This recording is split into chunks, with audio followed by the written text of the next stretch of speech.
전 세계 의학계에 지진이 일어났습니다. 불가능하다, 믿을 수 없다. 하버드와 메이오 클리닉의 최고 석학들이 충격에 빠졌습니다. 한국인만이 가진 미스터리한 슈퍼 면역력이 발견된 것입니다. 세계 모든 인종이 고통받는 치명적인 신경질환이 있는데 한국인에게만 거의 발생하지 않는다는 사실. 과학적으로는 완전히 설명할 수 없는 현상입니다. 더 놀라운 사실. 10억 달러 AI 기업의 최고 경영자가 이 병에 걸려 휠체어 신세까지 졌지만 모든 첨단 의학이 그를 살리지 못했습니다. 그런데 한국의 평범한 식탁이 단 3주 만에 그를 완전히 치료했다고 합니다. 한식이 현대의학을 능가한다. 월스트리트 전체가 술렁이고 있습니다. 역사적 증거도 충격적입니다. 16세기 조선 의서에는 이미 이 질병의 예방법이 기록되어 있었고 조선 왕조 500년 동안 왕실에서 단 한 명만 이 병으로 고통받았다는 기록이 있습니다. 현대 과학조차 설명하지 못하는 한식의 놀라운 치유력. 5천년 전부터 이어져 온 한국인의 건강 비밀이 지금 전 세계를 뒤흔들고 있습니다. 당신의 건강을 완전히 바꿀 수 있는 이 놀라운 이야기, 지금 바로 구독하고 함께 들어보세요. 과학적 사실로 입증된 한식의 기적, 믿기지 않으실 겁니다. 그 뉴스를 처음 봤을 때만 해도 제 인생이 완전히 뒤바뀔 거라곤 상상도 못했어요. 그냥 평범한 월요일 아침이었죠. 펜트하우스 창문으로 뉴욕의 스카이라인이 눈부시게 빛나고 있었습니다.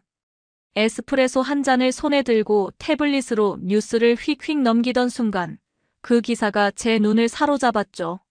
충격적인 의학 연구 결과 모든 인종이 걸리는 질병이 한국인에게만 거의 발생하지 않는다. 저는 웃으면서 고개를 절레절레 흔들었어요. 또 과장된 헤드라인이군. 하지만 호기심에 기사를 클릭했습니다. 메이오 클리닉과 하버드 의대가 공동으로 진행한 연구라니 완전히 무시할 수는 없었거든요. 애단 30분 후에 경영진 회의예요. 준비되셨나요? 레이첼의 메시지가 화면에 떴습니다. 아, 맞다. 현실로 돌아와야 할 시간이었죠. 준비됐어. 5분 내로 출발할게. 태블릿을 내려놓으며 마지막 한 줄을 더 읽었어요. 특히 심각한 비타민 결핍 질환에서 이러한 경향이 두드러진다. 흥미롭긴 했지만 AI 스타트업 CEO에게는 그저 지나가는 정보일 뿐이었죠. 그때는 말이에요.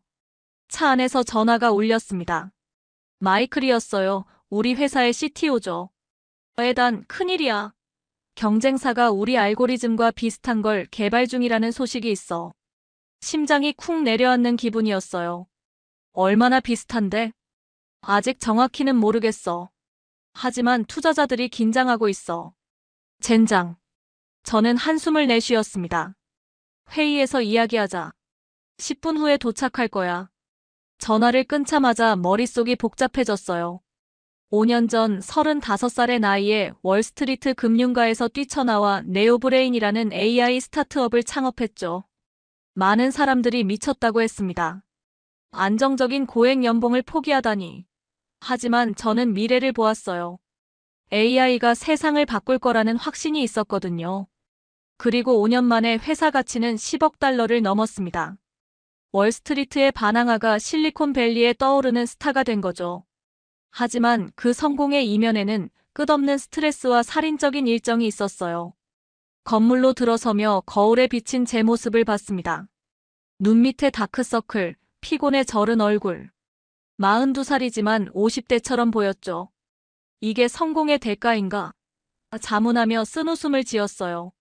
엘리베이터가 38층으로 올라가는 동안 아침에 본 그 의학 연구가 다시 생각났습니다. 왜 하필 그때 그 생각이 났는지는 모르겠어요. 어쩌면 제 몸이 보내는 신호였을까요? 아니면 그저 우연? 애단, 드디어 오셨네요. 모두 기다리고 있어요. 회의실 문이 열리자 긴장감이 느껴졌습니다. 모두의 표정이 굳어 있었죠. 그날은 몰랐습니다. 이게 시작에 불과하다는 걸. 제 인생의 가장 큰 시련과 가장 놀라운 발견이 저를 기다리고 있다는 것을요. 사람들은 제 인생이 완벽하다고 생각했어요.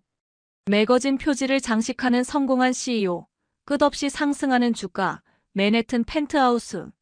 그야말로 아메리칸 드림의 결정체처럼 보였죠.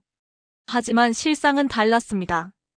애단 3시에 벤처 캐피털 미팅, 4시 반에 제품 개발팀과의 회의, 6시에 저녁 네트워킹 이벤트가 있어요.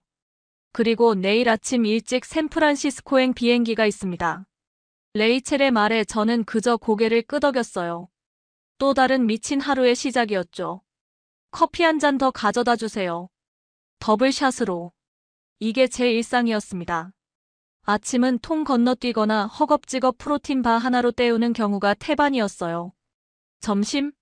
그건 회의실에서 한 손으로 먹는 샐러드 한 그릇이 전부였죠. 저녁은 더 끔찍했습니다. 대부분 투자자나 파트너와의 술자리로 이어졌고 진짜 식사보다는 안주 몇 개로 허기를 달래기 일쑤였어요. 애단 괜찮으세요? 좀 창백해 보이는데요. 마케팅 책임자인 사라가 걱정스러운 눈빛으로 물었습니다. 괜찮아요. 그냥 좀 피곤할 뿐이죠. 하지만 사실 괜찮지 않았어요. 지난 몇 주간 손끝과 발끝이 자주 저리는 증상이 있었습니다. 처음에는 의자에 오래 앉아 있어서 그런가 했죠. 하지만 점점 그 증상이 심해졌어요. 어느 날 아침 침대에서 일어나려는데 다리에 힘이 들어가지 않았습니다. 그냥 일시적인 현상이라고 생각했어요.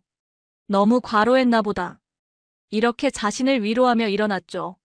하지만 계단을 오를 때마다 다리가 후들거렸고 가끔은 단어가 생각나지 않아 대화 중에 멈칫거리기도 했어요. 이 프로젝트의 핵심은 그게 뭐더라.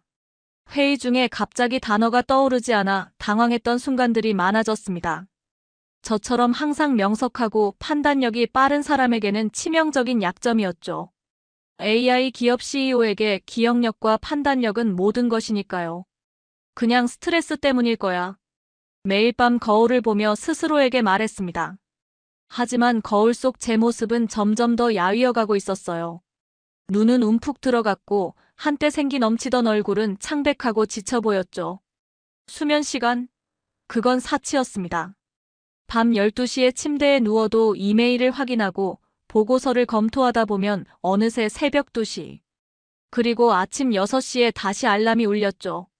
4시간도 채 되지 않는 수면으로 하루를 버텨야 했어요. 그러던 어느 날 저에게 운명의 순간이 찾아왔습니다.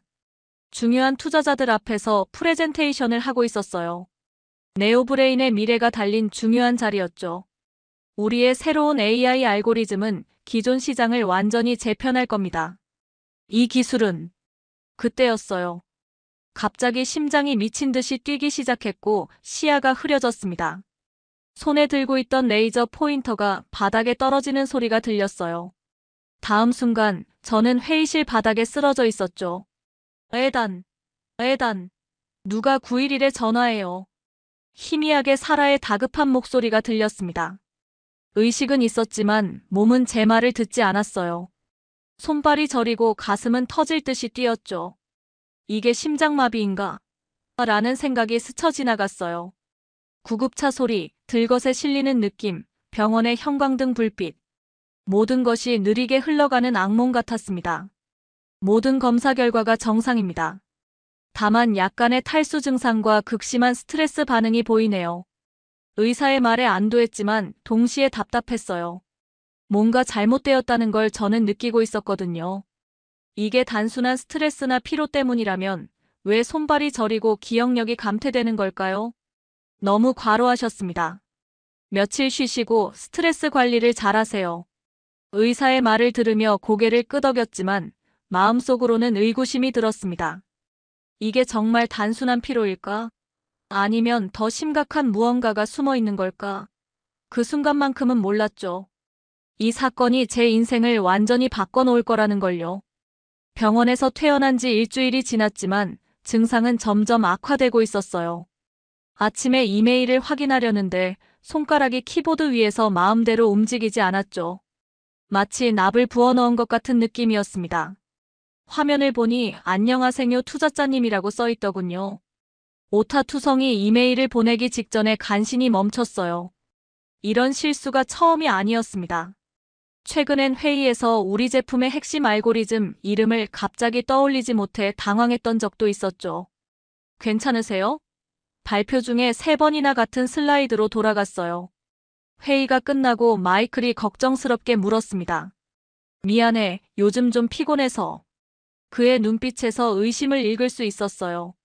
모두가 눈치채기 시작했죠. 월스트리트에 떠오르는 별이 무너지고 있다는 것을요. 타이핑이 점점 더 힘들어졌습니다. 숫자를 기억하는 것도 어려워졌어요.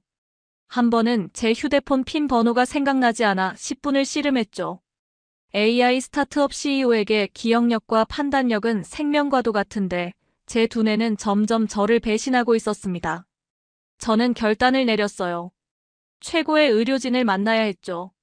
뉴욕의 가장 유명한 병원들을 다 찾아갔습니다. 뉴욕 장로교 병원, 메이오, 클리닉, 마운트 시나이 병원. 제 회사 자금으로 최고의 검사를 받았어요. MRI 결과 이상 없음. 혈액 검사 정상. 신경학적 검사에서 특이사항 발견되지 않음. 모든 의사들이 같은 말을 했어요. 과로와 스트레스입니다. 쉬어야 해요. 한 의사는 비타민 D가 살짝 부족하다며 보충제를 처방해 주었습니다. 또 다른 의사는 수면제를 권했어요. 정신과 의사는 번아웃 증후군을 의심했고요. 하지만 제 몸은 알고 있었죠. 이게 단순한 피로나 스트레스가 아니라는 걸요. 매일 아침 거울을 보며 스스로에게 물었습니다. 네오브레인을 잃게 될까? 내 인생의 꿈을 포기해야 할까? 절망감에 침대에 누워 천장을 바라봤어요. 창밖으로는 뉴욕의 화려한 밤 풍경이 펼쳐져 있었지만 제 마음은 한없이 어두웠습니다. 그때 문득 며칠 전 본 뉴스 기사가 떠올랐어요. 메이오 클리닉과 하버드 의대의 공동 연구. 한국인들에게 거의 발생하지 않는 질병. 혹시 이게 뭔가 연관이 있을까? 마지막 희망을 걸고 인터넷을 뒤졌죠.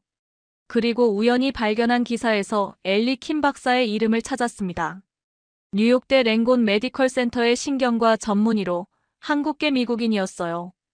그가 그 공동 연구에 참여했다는 내용이었죠.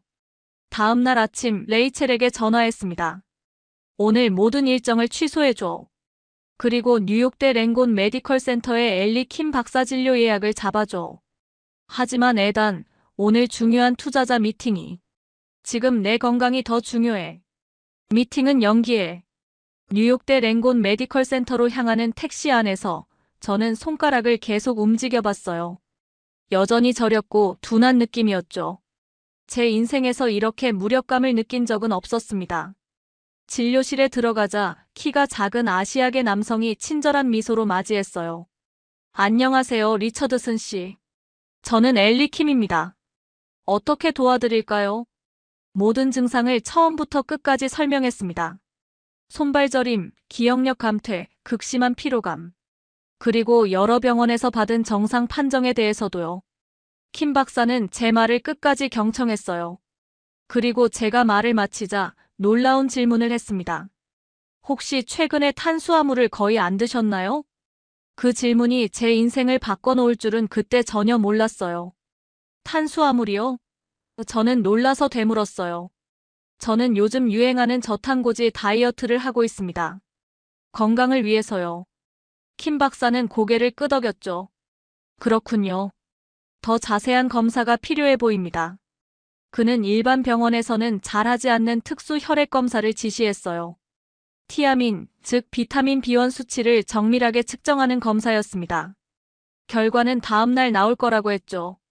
아, 그리고 오늘부터 당장 흰 쌀밥을 드셔야 합니다. 가능하면 한식당에 가서 된장국이나 찌개와 함께요.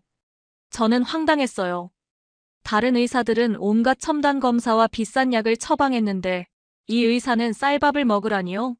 하지만 더 이상 잃을 것도 없었기에 그의 말을 따르기로 했습니다. 다음 날 검사 결과를 받기 위해 다시 병원을 찾았어요. 킴 박사의 표정이 심각했죠.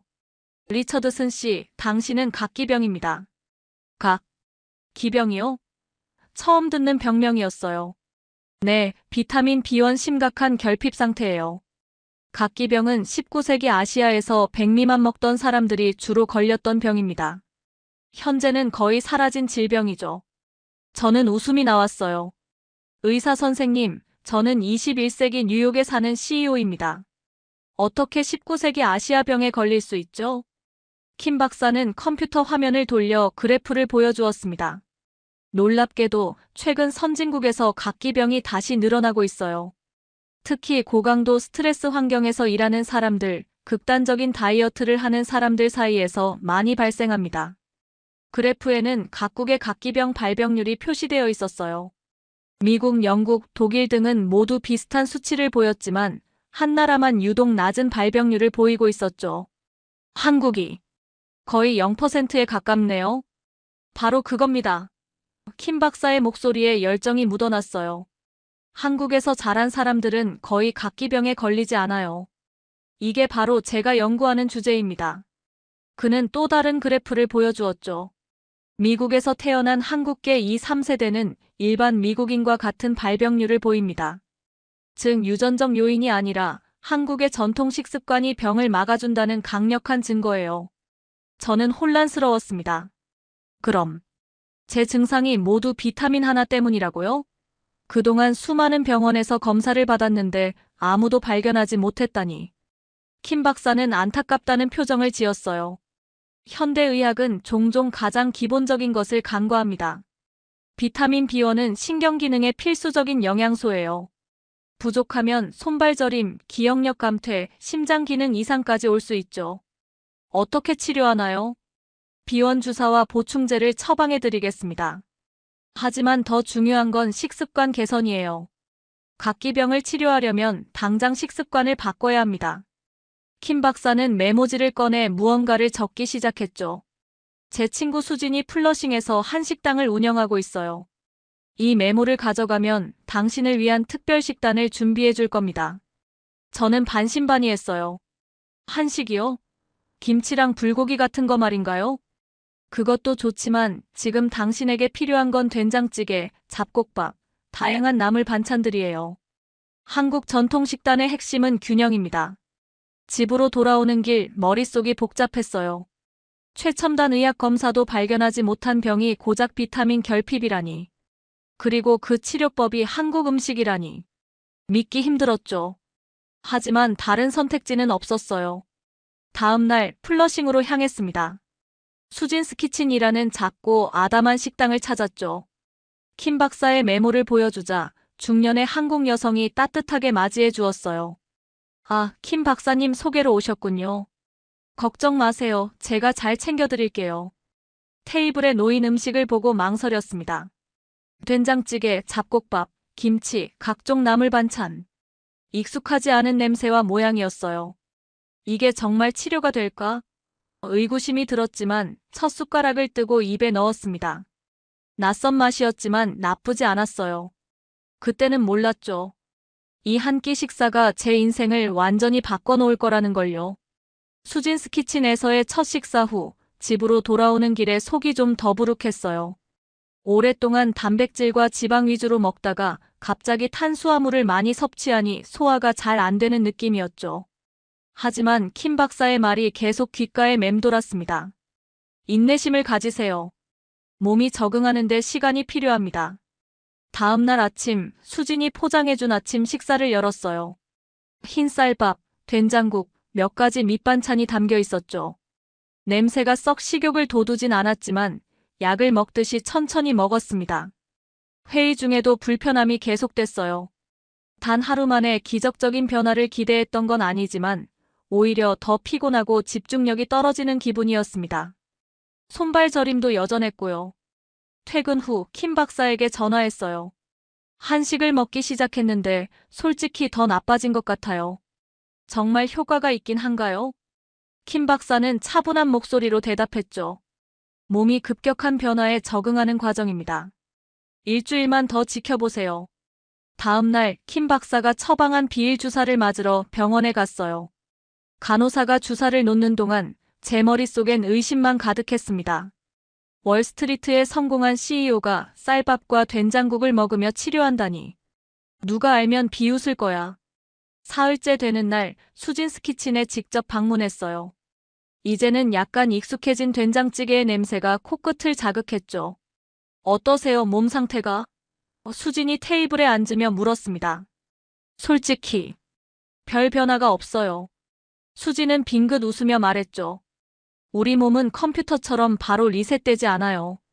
시간이 필요한 거죠.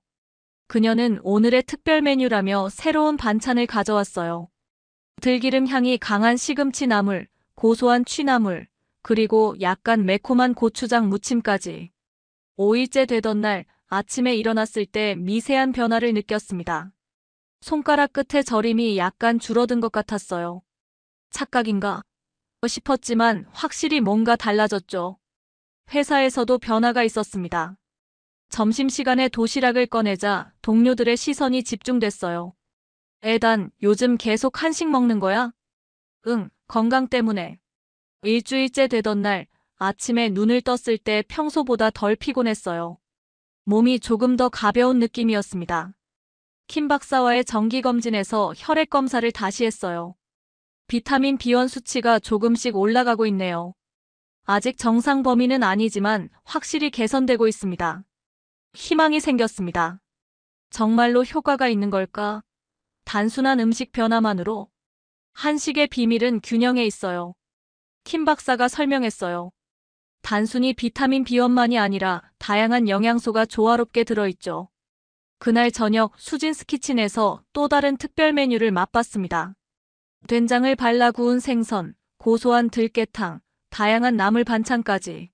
한국에서는 밥이 보약이라는 말이 있어요. 수진이 말했죠. 처음으로 이 치료법에 대한 희망이 생겼어요. 과학적으로 설명하기 어려운 부분도 있었지만 제 몸이 보내는 신호는 분명했습니다. 뭔가 변화가 시작된 것 같았죠. 한식 치료를 시작한 지 3일째, 별다른 변화는 없었어요. 여전히 손발이 저리고 기억력도 흐릿했죠. 정말 효과가 있는 걸까? 의심이 들었습니다. 5일째 되던 날 아침에 일어났을 때 미세한 변화를 느꼈어요. 손가락 끝에 저림이 조금 줄어든 것 같았죠. 착각일까 싶었지만 분명히 달랐습니다.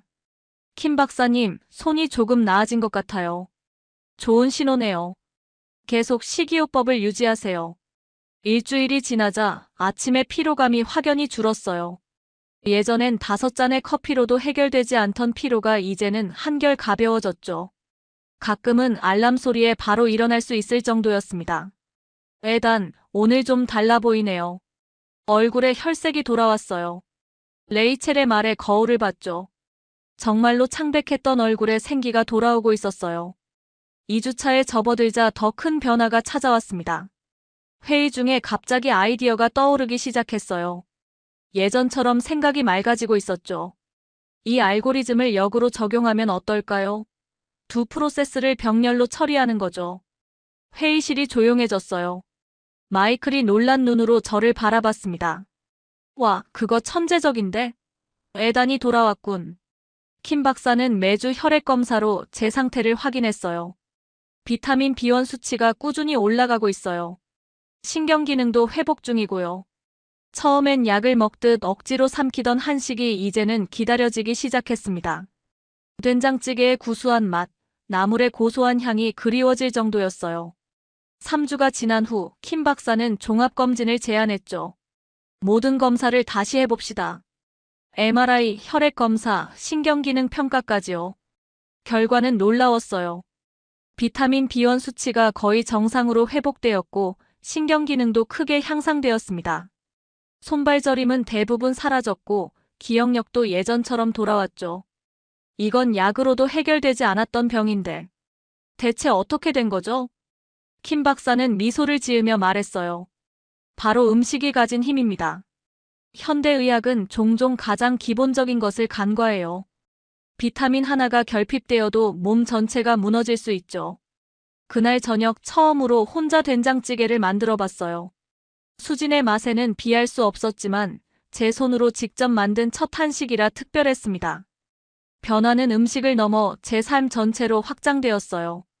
머릿속이 맑아지니 일도 훨씬 효율적으로 처리할 수 있었죠. 아이디어가 샘솟고 판단력도 예전처럼 돌아왔습니다. 단순한 음식이 이렇게 큰 변화를 가져오다니. 믿기 힘들군요. 킴 박사의 말이 제 가슴에 와닿았어요. 음식은 단순한 에너지원이 아닙니다. 우리 몸과 마음을 만드는 재료예요. 건강을 완전히 되찾은 후 저는 회사로 완전히 복귀했어요. 하지만 전과는 다른 마음가짐이었죠. 건강이 무너지면 모든 것이 무의미하다는 교훈을 뼈저리게 느꼈으니까요. 레이첼, 앞으로 하루에 2번 이상 미팅을 잡지 마세요. 점심시간도 확보해주세요. 레이첼은 의아한 표정을 지었지만 고개를 끄덕였습니다. 아, 그리고 사무실에 전자레인지와 냉장고를 들여놓을게요. 이제 도시락을 싸올 거거든요. 가장 큰 변화는 제 식습관이었어요. 더 이상 끼니를 거르지 않았고 매일 아침 수진이 알려준 대로 간단한 한식 도시락을 준비했죠. 밥과 몇 가지 반찬, 때로는 된장국을 보온병에 담아서요. 첫날 점심시간에 회의실에서 도시락을 꺼내자 동료들의 시선이 집중됐어요. 에단, 그게 뭐야? 냄새가 독특한데. 마이클이 호기심 어린 눈으로 물었습니다. 한식이야. 최근에 건강 문제로 식단을 바꿨거든. 맛있어 보이네. 한 입만 줄래? 마이클은 젓가락을 들어 제 김치를 집어먹었어요. 처음엔 매운맛에 놀라는 듯 했지만 곧 만족스러운 표정을 지었죠. 와, 독특하지만 맛있는데? 어디서 사는 거야? 플러싱에 있는 수진스 키친이라는 곳에서. 아니면 직접 만들기도 해. 이 대화가 의외의 결과를 가져왔어요. 다음 날 마이클이 다가와 말했죠. 저기, 오늘 점심에 나도 그 한식당에 같이 갈 수 있을까? 궁금해서. 그렇게 저와 마이클은 점심시간에 함께 플러싱으로 향했어요. 수지는 우리를 반갑게 맞아주었죠. 오, 친구를 데려오셨네요. 수지는 우리에게 특별 세트를 준비해 주었어요. 된장찌개, 불고기, 다양한 반찬들까지. 마이클은 처음엔 어색하게 젓가락을 들었지만 맛을 보더니 눈이 휘둥그레졌습니다. 이거 정말 맛있잖아. 왜 이런 음식을 이제야 알게 된 거지? 그날 이후로 점점 더 많은 동료들이 한식에 관심을 보이기 시작했어요. 처음엔 호기심이었지만 곧 그들도 변화를 느끼기 시작했죠. 에단, 너 요즘 정말 달라 보여. 피부도 좋아지고 에너지가 넘치는데. 사라가 말했습니다. 한식 덕분이야. 균형 잡힌 영양소가 정말 중요하더라고. 3주 후 놀랍게도 우리 회사 임원진 중 절반이 점심으로 한식을 먹기 시작했어요. 사내 카페테리아에서도 한식 메뉴를 요청하는 목소리가 높아졌죠. 그리고 더 놀라운 일이 일어났습니다. 월스트리트의 다른 CEO들과 금융인들 사이에서도 한식이 화제가 되기 시작한 거예요. 비즈니스 미팅에서 만난 투자회사 CEO가 제게 물었죠. 리처드슨 씨, 최근에 많이 건강해 보이는데 비결이 뭔가요? 솔직하게 제 경험을 나눴어요. 각기병 진단부터 한식 치료까지. 그는 깊은 관심을 보였습니다. 실은 저도 비슷한 증상이 있어요. 의사들은 그저 스트레스라고만 하는데. 일주일 후 그 CEO도 수진스 키친의 단골이 되었어요. 그리고 그의 친구들도요. 2개월 만에 수진스 키친은 예약 없이는 들어갈 수 없는 인기 맛집이 되었습니다. 특히 점심시간에는 월스트리트의 정장 차림의 사람들로 가득했죠.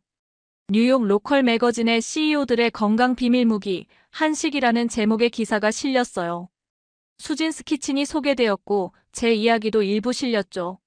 한식이 단순한 이국적 요리가 아니라 과학적으로 검증된 건강식이라는 인식이 퍼지고 있어요. 킴 박사가 기사를 보며 말했습니다. 당신 덕분이에요. 한식의 가치를 몸소 증명해 주셨으니까요. 저는 머리를 저었어요. 아니요, 닥터 킴. 당신과 수진 씨 덕분이죠. 제 인생을 구해주셨으니까요. 수진스 키친은 결국 2번째 지점을 열게 되었어요. 이번엔 월스트리트 근처였죠. 개업 첫날부터 줄이 길게 늘어섰습니다. 에단, 우리 회사에도 한식 케이터링을 도입하면 어떨까요? 마이클의 제안에 저는 흔쾌히 동의했어요. 곧 네오브레인 카페테리아에서는 매일 한식이 제공되기 시작했죠. 직원들의 만족도는 높아졌고 병가율은 눈에 띄게 줄어들었습니다. 변화는 계속됐어요. 제가 스스로의 건강을 되찾은 것처럼 많은 사람들이 한식을 통해 새로운 활력을 찾아가고 있었죠. 제 경험이 뉴욕타임즈에 실린 건 모든 일이 시작된 지 6개월 후였어요. 월스트리트를 사로잡은 한국의 슈퍼푸드라는 제목이었죠. 기자는 제 이야기를 중심으로 킴 박사의 연구와 한식의 건강학적 효능을 자세히 다뤘습니다. 리처드슨 씨, 이 기사 덕분에 제 연구에 대한 관심이 폭발적으로 늘었어요. 킴 박사가 흥분된 목소리로 전화했죠. 그는 이제 메이오 클리닉과 함께 한식의 건강 효과에 대한 대규모 임상 연구를 시작했다고 했어요. 한식의 비밀은 발효식품과 다양한 식물성 재료의 조합에 있어요. 특히 장내 미생물과의 관계가 흥미롭죠. 저는 이 모든 관심이 신기했어요. 제가 그저 살아남기 위해 시작한 식습관 변화가 이제는 하나의 운동으로 발전하고 있었으니까요.